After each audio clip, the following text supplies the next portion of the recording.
Welcome to your channel. इस series में हम लोग पढ़ेंगे क्लास 10th का फिजिक्स पोर्शन, जो कि है हमारा the reflection and the refraction of light. इस सीरीज़ में हम रिफ्लेक्शन को कवर करेंगे। अगली सीरीज़ जो कि वीडियोस की सीरीज़ आएगी, उसमें हम लोग रिफ्रैक्शन ऑफ लाइट को कवर करेंगे। तो चलिए शुरू करते हैं। वीडियो शुरू करने से पहले मैं आपको थोड़े से फैक्ट बताना चाहता हूँ। फैक्ट्स फैक्ट्स कह सकते हैं इसको, या फिर इसको हम लोग इंफॉर्मेशन भी कह सकते हैं अबाउट द रिलेटेड लाइट। तो सबसे पहला हमारा इंफॉर्मेशन क्या होगा कि light is a form of energy that produces a sensation of vision. जैसा कि हम जानते हैं कि जो लाइट है हमारा, ये एक एनर्जी का स्रोता है, एनर्जी का सोर्स है। तो ये हमें इसी के वजह से हमको ये सारी चीज़ें दिखाई देती हैं। ये हमें प्रोड्यूस करता है एक सेंसेशन ऑफ विज़न। फिर उसके बाद हमारा सेकंड फैक्ट या इंफॉर्मेशन है, that is the speed of light. Speed of light, ये वैक्यूम में स्पीड ऑफ लाइट जो है हमारी, that is 3 × 10⁸ metre per second. यहाँ पर आप ध्यान देने वाली चीज़ क्या है यहाँ पर कि that is metre per second. यहाँ पर आप किलोमीटर पर सेकेंड या किलोमीटर पर आवर नहीं लिख सकते, इसको आप मीटर पर सेकेंड ही लिखेंगे। That is 3 × 10⁸ metre per second speed of light in vacuum. फिर the third point is that no material medium is required. यहाँ पर मैंने शॉर्ट फॉर्म लिया है, क्यों? इसमें ये कह रहा है कि लाइट को कोई मटेरियल मीडियम नहीं चाहिए ट्रैवल करने के लिए। वो वैक्यूम में भी ट्रैवल कर सकता है। जैसा कि हम जानते हैं कि वैक्यूम में कोई भी मटेरियल मीडियम नहीं होता, कोई भी पार्टिकल्स नहीं होते कि जो लाइट को एक जगह से दूसरे जगह तक हमारा ट्रैवल कर सकें। तो इस कहने का मतलब ये है कि that the light doesn't need a material medium. उसको कोई मटेरियल मीडियम नहीं चाहिए, वो वैक्यूम में भी दैट इज़ स्पीड उसकी वही रहेगी, that is 3 × 10⁸ metre per second. The fourth point is that the speed of light in water. अब देखिए, वाटर, ग्लास, एयर, वैक्यूम, इन सब की डेंसिटीज़ अलग अलग हैं। रिफ्रैक्टिव इंडेक्स जो अभी हम लोग आगे पढ़ेंगे वो अलग अलग हैं इन सब के। तो इसी की वजह से जो लाइट है हमारा, उसकी स्पीड इन सब में अलग अलग है। कैसे अलग है कि जो स्पीड ऑफ लाइट है हमारी वाटर के अंदर, that is 2.25 × 10⁸ metre per second. बहुत ही इंपॉर्टेंट पॉइंट्स हैं, एग्जाम में बहुत ही ज़्यादा पूछे जाते हैं एक एक नंबर में, कि speed of light in water हमारा 2.25 × 10⁸ metre per second. Speed of light in glass, that is 2 × 10⁸ metre per second. अब इसमें हम लोग देख क्या रहे हैं कि भाई स्पीड ऑफ लाइट जो है हमारा वाटर में, वो ज़्यादा है as compare to in glass. क्यों ज़्यादा है? क्योंकि वाटर की जो डेंसिटी है वो कम होती है as compare to glass. Glass भाई बहुत ही ज़्यादा डेंस होता है, बहुत ही ज़्यादा मोटा होता है, उससे कोई भी लाइट हमारी जल्दी पास नहीं हो पाती। तो इसी की वजह से हमारा डिफरेंस आता है स्पीड में। उसके बाद हमारा फिफ्थ पॉइंट है कि that travels in a straight line.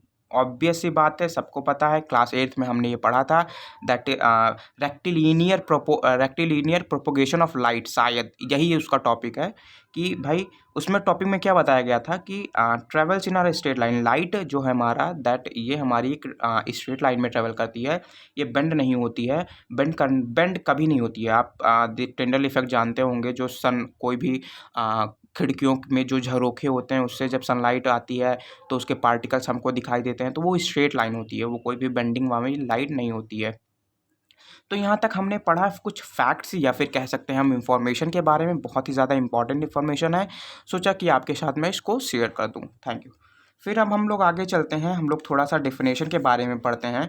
Definition plus explanation मैंने यहाँ पर लिखा है। यहाँ पर मैं आपको डिफिनेशन भी दूंगा, साथ साथ एक्सप्लेनेशन में आपको बताता चलूँगा। डिफिनेशन, सबसे पहला टॉपिक हमारा आता है रे। रे हम लोग जानते हैं, बहुत ही सी ऑब्वियस है कि भाई जो एक लाइट है हमारा, लाइट का जो पाथ होता है वो हमारा रे कहलाता है। जो एक जो हमारा जो बीम आती है, ये सब हम रे कहते हैं, हम जानते हैं। लेकिन उसको भाई डिफिनेशन में कैसे लिखना है, डिफिनेशन मैंने भी यहाँ पर दिया हुआ है।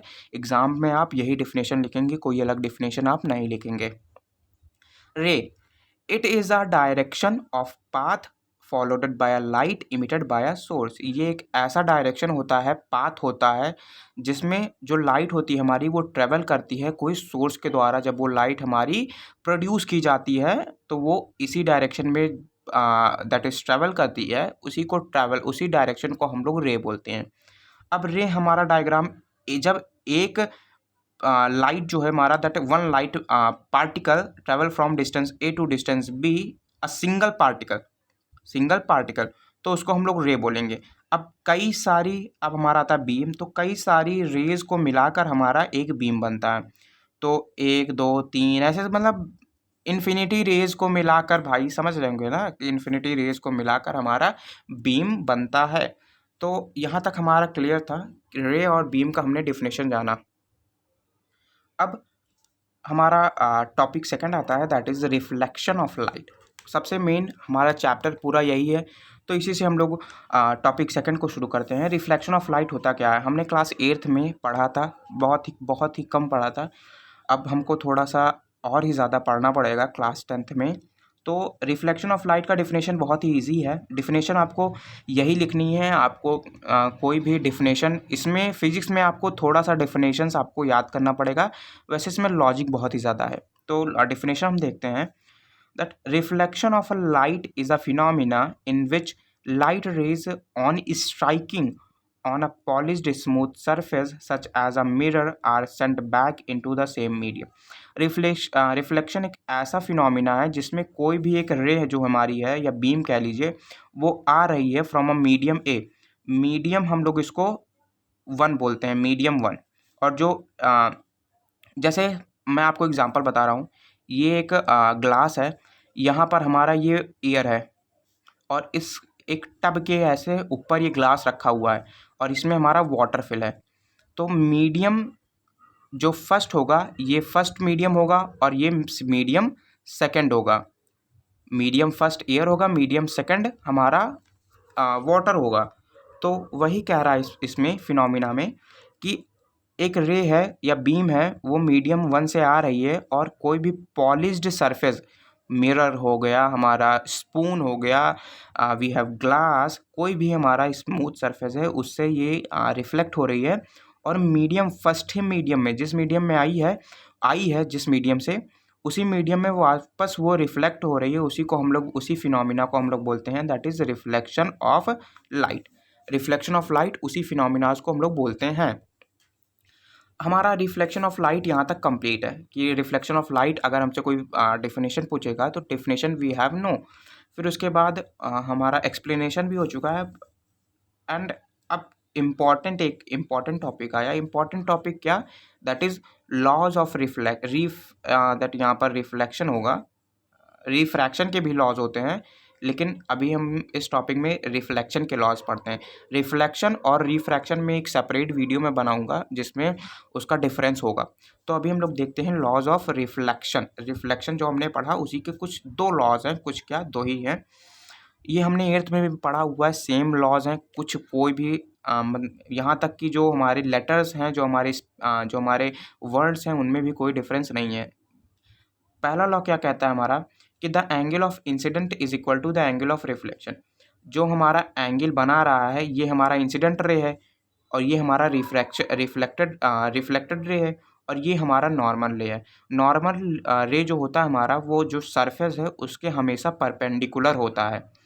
तो जो हमारा angle that is the incident ray हमारा बना रहा है with the surface, reflecting surface, वो बराबर होता है the angle made by the reflected ray along with the polishing surface और द रिफ्लेक्टिंग सरफेस। ओके, तो लॉ हमारा पहला हो गया कि द एंगल ऑफ इंसिडेंट बराबर द एंगल ऑफ रिफ्लेक्शन।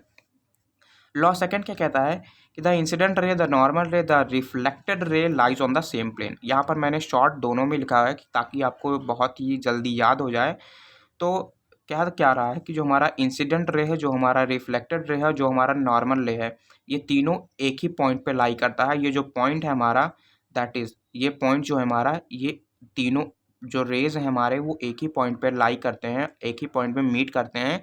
ये हमेशा ही होगा। ये दोनों लॉज हैं, यूनिवर्सल लॉज हैं, यहाँ पर कोई डिफरेंस नहीं आएगा, कभी नहीं आएगा। ऐसा नहीं होगा कि कोई रे हमारा यहाँ पर इंसिडेंट रे पड़ रहा है तो हो सकता है यहाँ से रिफ्लेक्टेड रे निकले, नहीं, यहाँ से ही रिफ्लेक्टेड रे हमारी निकलेगी।